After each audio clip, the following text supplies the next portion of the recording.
Ready start. खेड्यातील उपलब्ध साधनसामुग्रीचा पुरेपूर उपयोग करून जीवनावश्यक वस्तूंचे उत्पादन वाढेल व ग्रामीण भागातील प्रत्येक व्यक्तीला वर्षभर रोजगार मिळून तिचे जीवन समृद्ध होईल. तेव्हाच शहराकडे येणारा लोकांचा लोंढा मंदावेल व शहरातील पाणी, वीज पुरवठा, रस्ते व वाहतूक यांची वाटणारी भयानक समस्या सुटू शकेल. हे निर्विवाद सत्य आहे. परंतु हे कार्य इतके अवाढव्य आहे की शासकीय पातळीवरील प्रयत्न या कार्यास अपुरेच पडत आहेत. या कार्याकरता सर्व स्तरांवर सेवाभावी संस्थांकडून व ग्रामीण जनतेकडून तसेच व्यापारी कंपन्या, औद्योगिक समूह यांचे फार मोठ्या प्रमाणावर प्रयत्न होण्याची आवश्यकता आहे. परिच्छेद. उद्योग समूह व व्यापारी कंपन्या यांच्या वतीने व्यावहारिक दृष्टिकोनातून विचार केला तरी व्यापारी मालाला व सुविधांना शहरात ज्या प्रमाणात मागणी आहे त्या दृष्टीने खेडेगावात नाही.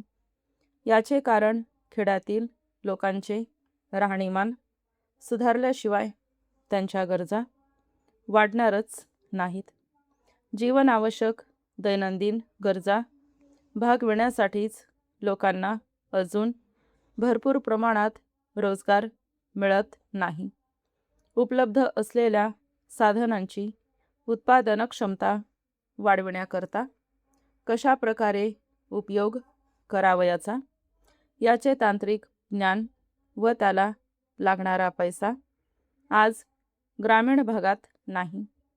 विशेषतः आदिवासी व भूमिहीन मजुरांची परिस्थिती फारच बिकट आहे. अजूनही कित्येक आदिवासींना पावसाळी झाडपाल्यावर दिवस काढावे लागतात.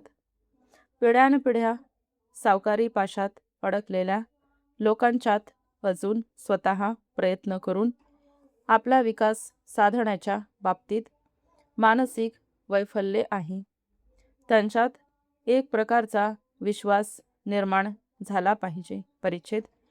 या सर्वांचा विचार करून काही औद्योगिक कंपन्यांनी ग्रामीण भागात यापूर्वीच कार्य सुरू केले आहे. दुसरे म्हणजे भारताची आर्थिक परिस्थिती ही सर्वस्वी कृषी व अनुषंगिक व्यवसायांवर अवलंबून आहे. उद्योगधंद्याला लागणारा कच्चा माल हा शेतीतून व ग्रामीण भागातून निर्माण होतो, तर उद्योगधंद्यातून उत्पादन होणारी यंत्रसामुग्री, खते, जंतुनाशके शेतीला उपयुक्त असतात. यावरून ही गोष्ट लक्षात येते की उद्योग व कृषी हे व्यवसाय एकमेकांना पूरक व एकमेकांच्या प्रगतीवर अवलंबून आहेत. ग्रामीण विकासाचे, विशेषतः कृषी व त्या अनुषंगिक व्यवसायांच्या विकासाचे महत्त्व लक्षात घेऊन व त्यांची उपयुक्तता ओळखून काही औद्योगिक समूहांनी दुग्धोत्पादन आदी विकास कार्यात तसेच कृषी व ग्रामीण उद्योगधंदे यांच्या विकासासाठी जोरात प्रयत्न सुरू करून त्यांना प्रोत्साहन दिले. स्टॉप.